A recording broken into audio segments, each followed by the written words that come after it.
Hi, I'm Bonnie. And I'm Margie. And I'm Scott. This is part 3 of a series that we are doing all in one day, it seems. Yep. Started by exploring what it takes to go deeper, what it means to go deeper, and what do we need to share in order to go deeper. And that was pretty much part 1. Part 2 was More about judgments and how we have them and what stands in the way of us going deeper. And in the process of that, we came up to trust and love, and where they're confusing. And we thought, oh, that's a whole other conversation. So here we are. Scott. So, love and trust, for me, they stayed very confused and very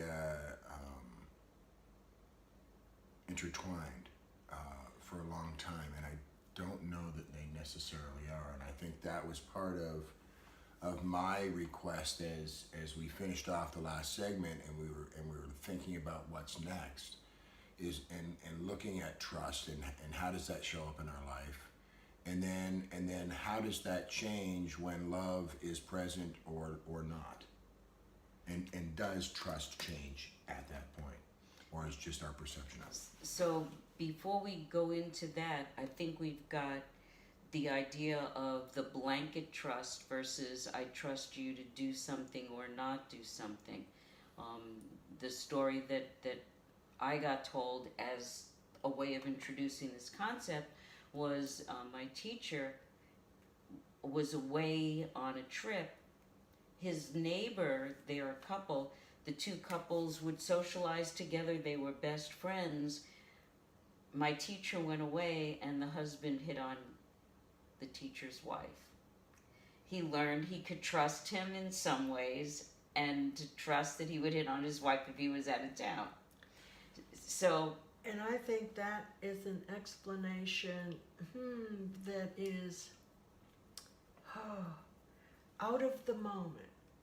I think trust is a moment by moment decision, and he might have gone out of town for 5 years and the guy never hit on his wife. But in this one moment he did. So I think trust is really right here, right now. And I might be able to we look for, because we're trying so hard to be safe in the world because we don't trust ourselves, that we're looking to set up all these rules. Yes. Well, I can trust you because you've never hit on my wife, or whatever the story is. right. And the truth is, right here, right now, with what's happening, is that can I have trust?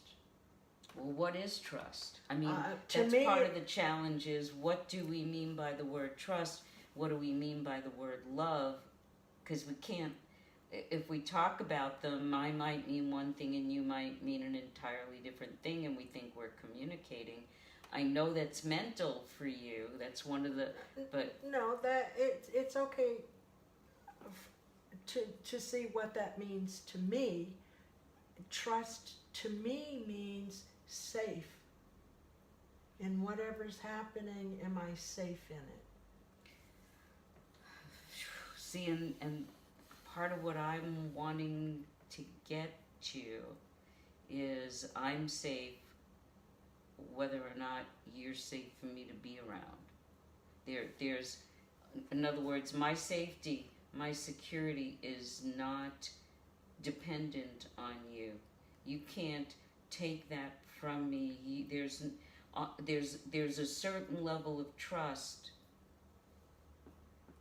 If I'm trusting the universe, it doesn't matter what you do. If I'm trusting the universe to have my back and I get hurt, I have to trust that the universe, I mean, that's where it gets, and it's funny because Speed and I had this conversation this morning, and I keep coming back to changing or to and.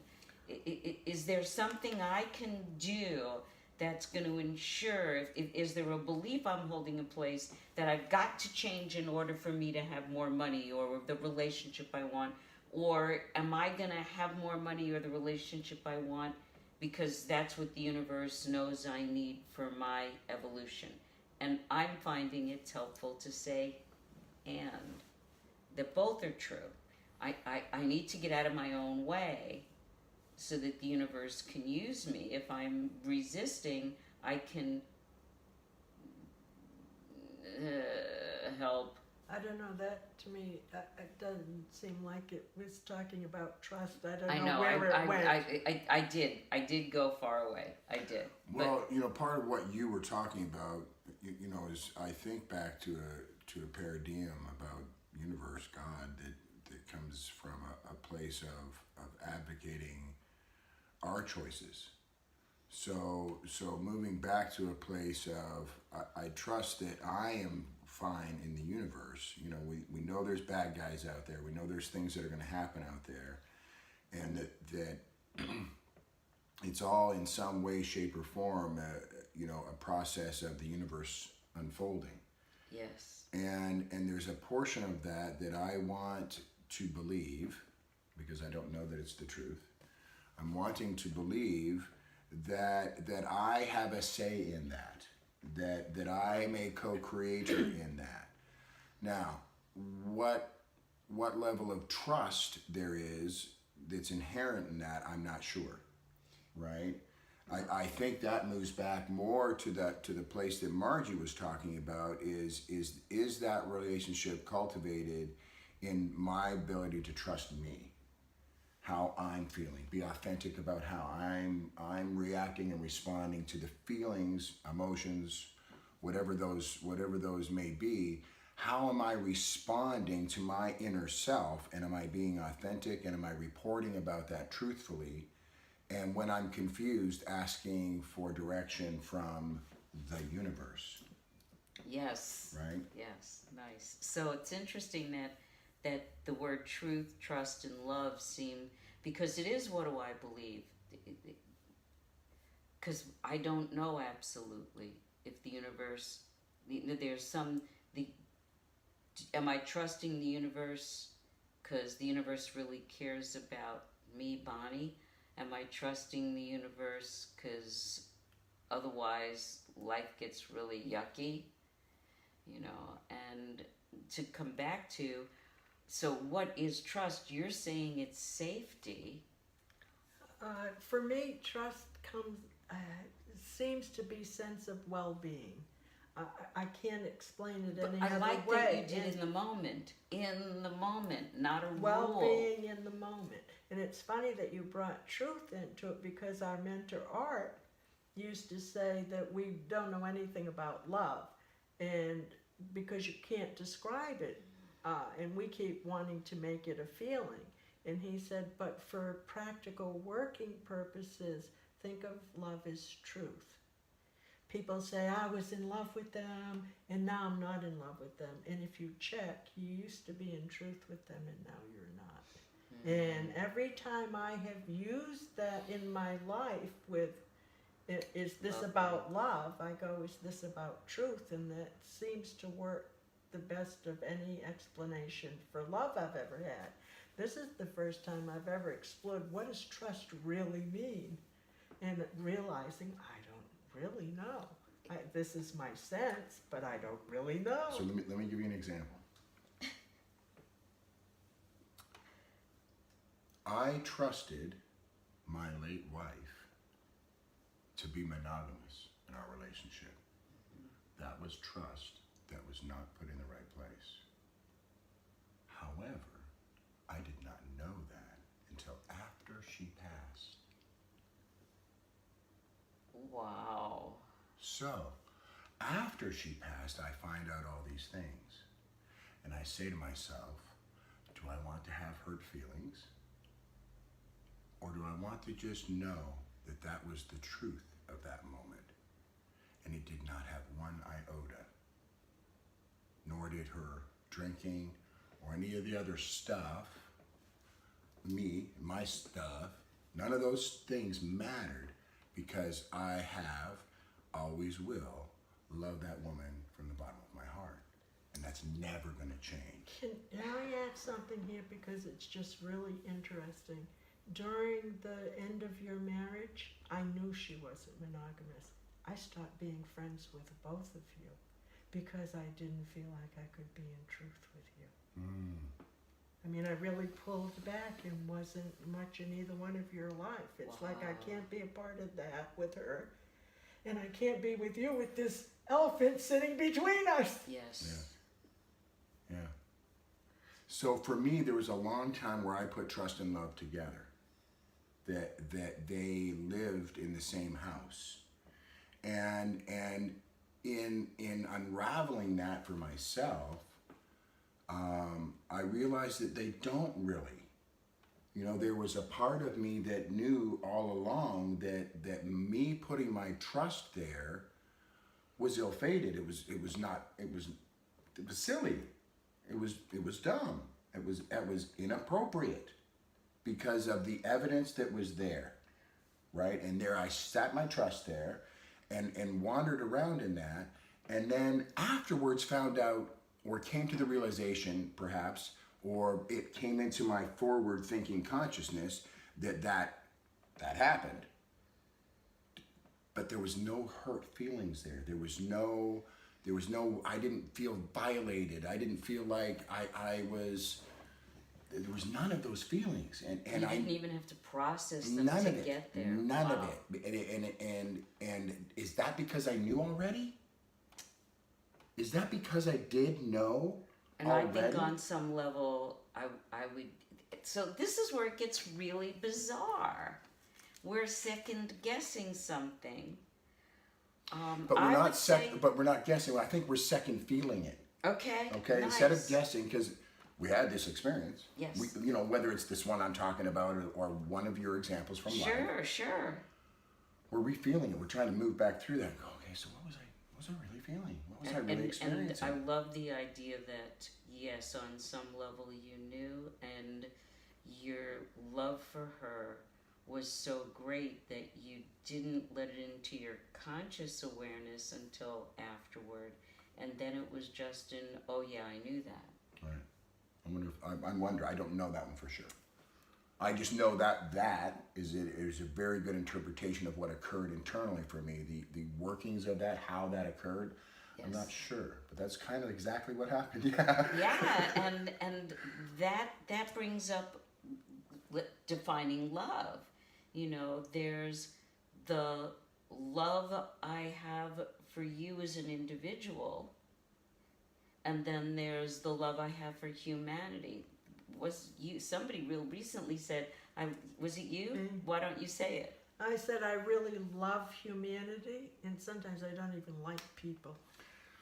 And so there's this, we all be people, and yet right now I can't stand being with anybody. Is that a reflection of, if I could leave? How many times have you heard me say, you get to leave and go home and don't have to be with me? I can't do that. Believe me, I understand how you can be with me for just so much time. But there's, just going back to the original conversation, the surface I love you to the deep I love you. Is love a noun, a verb? What is it? Right. And what level of that love is going to be there? So we look at the Judeo-Christian Bible and say there's all these different aspects and components of God, and love God, and sex love, and friend love, and mommy and daddy love, and I know when I'm making love to my wife, I'm feeling a different feeling than when I'm snuggling my granddaughter. Yes. And I know in the core of that I'm feeling love. So what are those idiosyncrasies that make one an intimate sexual love, and the other one that makes this beautiful granddaughter love, and what is the other one that makes it, this Dalai Lama humanity love of just pushing love out into the beautiful lotus blossom of the universe, and that grooviness of that, right? And Yes. Where are those, and how do those things just tick a little bit different, and yet the core is this thing that we can barely describe. Yes. the thought comes to me, and I love that you reference the Bible's different names. Eskimos have 100+ words to describe snow, because it's so intimately, there's the wet snow and the dry snow and the big snow and the little flakes and whatever they might say. You're pointing out, which is what makes talking about love and trust and truth so God. muddy, and God so muddy. Because there's such big concepts, and we're using one word to describe this thing that, if we were to tease it apart, we come up with more words that we'd have to stop and define and then tease them apart. And yet we know, on a feeling sense, when I'm in that place of well-being, of love, of trust, and when I'm in fear. And so maybe just starting to own, recognize, declare, be honest about, I just shifted from feeling loving and safe. There's something about what just happened that I'm not feeling that way anymore. Like being with my mom this weekend. I know that she loves me and she wants the best for me. And so my towels aren't absorbent, and the little things that after a while, it's like, could you stop? And yet I know there's loving, and so I end up not liking how I'm showing up. Wow, that's so funny, because that reminds me the same thing with not trusting love. I grew up in a real neglectful and some abuse kind of stuff. And I knew that those people loved me. I wasn't a doubt in my mind that I was loved. So I always had love. So what?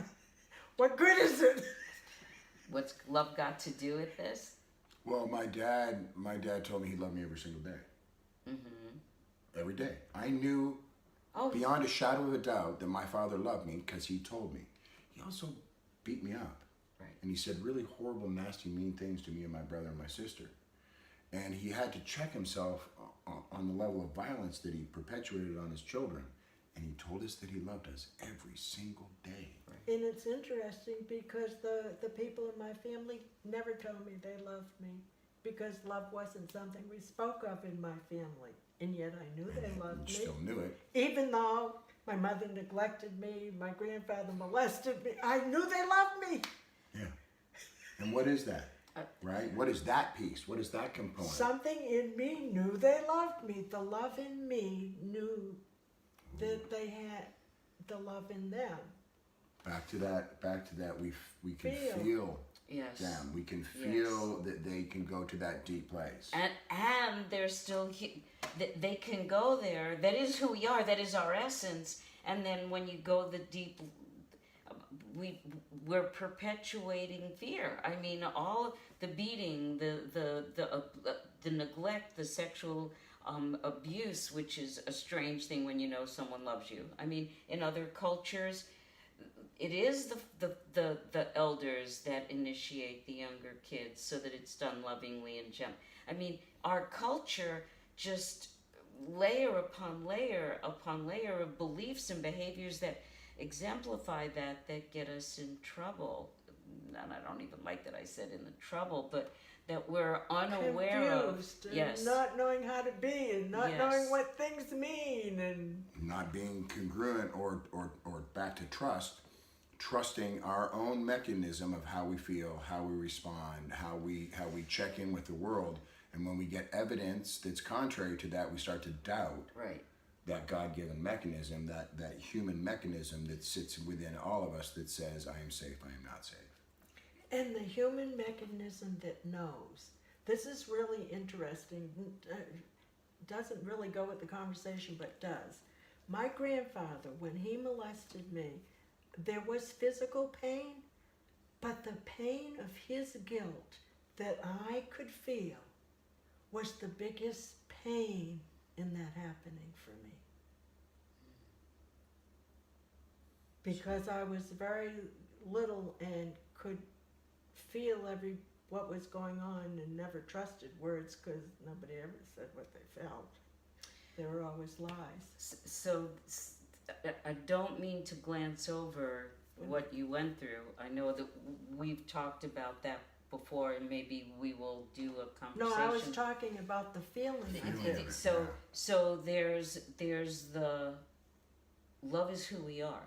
Love is energy, is God. On the deep level of we're all one, we're all energy.